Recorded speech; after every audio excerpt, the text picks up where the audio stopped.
Chapter 6. Shelter in the Storm. Bard tried not to be agitated at their slow pace. The slowest individuals were let on the horses to help speed them up. There was a set of cliffs that would prove to their advantage if they could reach them. But the winds began to pick up and children cried. Bard had Sen and Kai ride ahead to set up camp.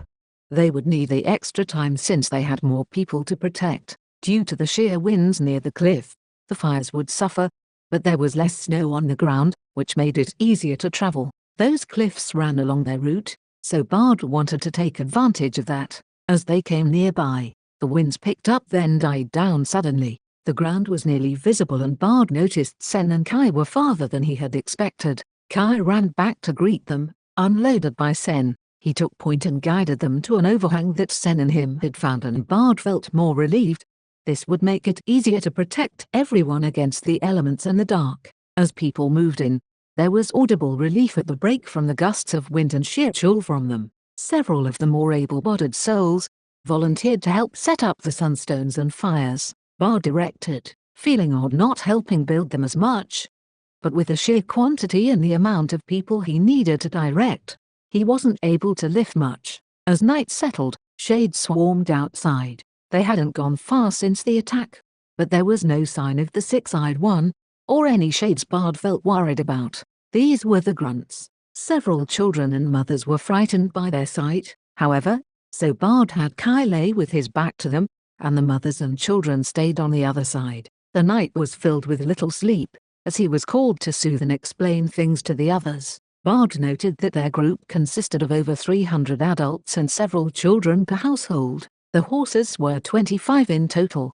"We're going to need some tents," he muttered as he sat by Elvira and Ruger. Sen came over and sighed, "With more adult trees, I could have them sheltered, but it would be hard to keep the shades at bay with the branches. The flickering of firelight is just too risky," Sen commented.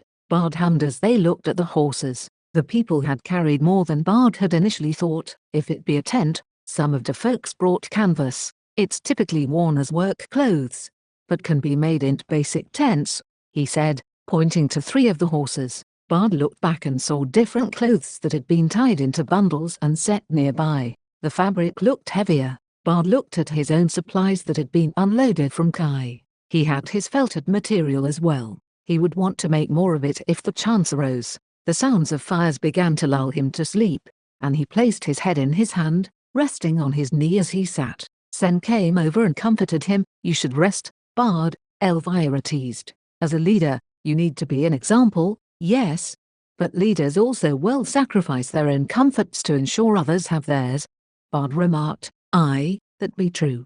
But you've gone and sacrificed enough today." Bard didn't feel like he had done much. If anything, with Sen and them, he felt all he did was direct where they should go. At their insistence, he walked to Kai and snuggled into his fur. As he lay there, nearly asleep, a few kids came over and snuggled into Kai's fur.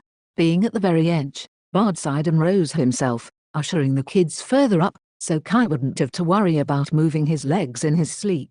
The kids in their eagerness joined him and buried themselves in the fur. Bard looked out and located the adults who were watching, likely the parents, with their thankful smiles. Bard then rested as much as he could before sunrise, keeping alert enough to Kai's instruction. When morning came, Bard noted that several families seemed tired. They tried to brush it off, but Bard instead decided to stay at camp for the day. He had Sen and Kai go hunting for food as many hadn't packed much food, and then the adults he organized into groups with Elvira, and asked who would be willing to offer their materials to make tents. Once they left the shade of the mountains, nothing would protect them from the elements. Since they had a few heat-oriented sunstones, those would be placed in the tents to keep people warm. Right now, all sunstones were out to absorb sunlight, and were away from the cavern, except a few to ensure ample light. Some asked if they could just stay here and make this their new home.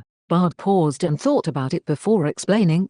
"We're only a day's walk from Helga and the others. While we may benefit from seeing friends and family we have left, there is no guarantee that those we left behind will come after us. More distance will be needed, and the location I picked out earlier will be by mountains, but allow for more trade with the catfolk. We also seek to establish a village that can live in harmony with dryads. Sen's people will join us, so we are going about halfway between our home and theirs. There is an old forest that will provide us with much supplies and herbs, meaning we can care for the sick and elderly. It will be safer to bear children and grow as a people than it has been. It won't be without challenges, but it does offer solutions to the struggles we faced in our homes. Elvira's words rang out and many began to talk and discuss amongst themselves. It sounded like it was mostly agreeable, which left Bard with some relief. Some of the younger women nearly cried, and Bard noted that some of the boys who caused trouble the other night were here, comforting them. There wasn't any hostility thrown his way, which Bard took as improvement, but he did worry what would come. This was a large group and many people meant many different ideas for what was ideal. Since today is a day to prepare for the rest of the journey, make sure to rest, build the tents, and process any food we have. Dry food is easier to transport, and with the abundance of snow, we can make broths and rehydrate them, Bard instructed. With some of the willing, he taught them further and elaborated. They in turn went to their groups and helped to direct the others. When Sen returned, he had several able-bodied men carve the hunt and then, with some of the women, set up structures to have the heat sunstones dry the meat. The rest was cooked and given out to different people. Bard was amazed that someone had the wherewithal to bring a pot, medium-sized that it was. His amazement lasted until he found out it belonged to Elvira, and she had it brought on one of the horses. She used it for brewing concoctions and medicine, but for now, it was used to make soup. After making sure there was enough to go around, Bard had the wood Sen and Kai brought, and introduced a catfolk-inspired contraption he called a pole sled. He showed the group how to lash two long, sturdy poles together at one end, forming a wide V shape, with the broader end resting on the ground. Crossbars of thinner wood were tied between the poles, and a layer of canvas was draped over them to create a sturdy platform for carrying supplies.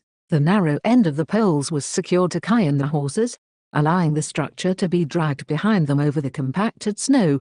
This will let us carry the food, tents, and more without overburdening the horses, Bard explained, demonstrating how the pole sled's design distributed the weight evenly, making it easier to traverse the snowy plains. It would be slow, but no slower than their current pace with so many on foot. After detailing it, they brought some folks over who were able to grasp it easier, and took the hides and made strange spiral cuts to make ropes. Bard was fascinated as he hadn't seen this before.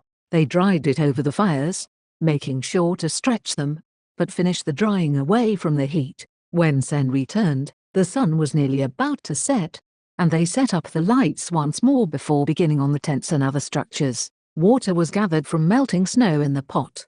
Having established the main routines they would adhere to, the group slept more soundly and Bard felt they would be ready in the morning.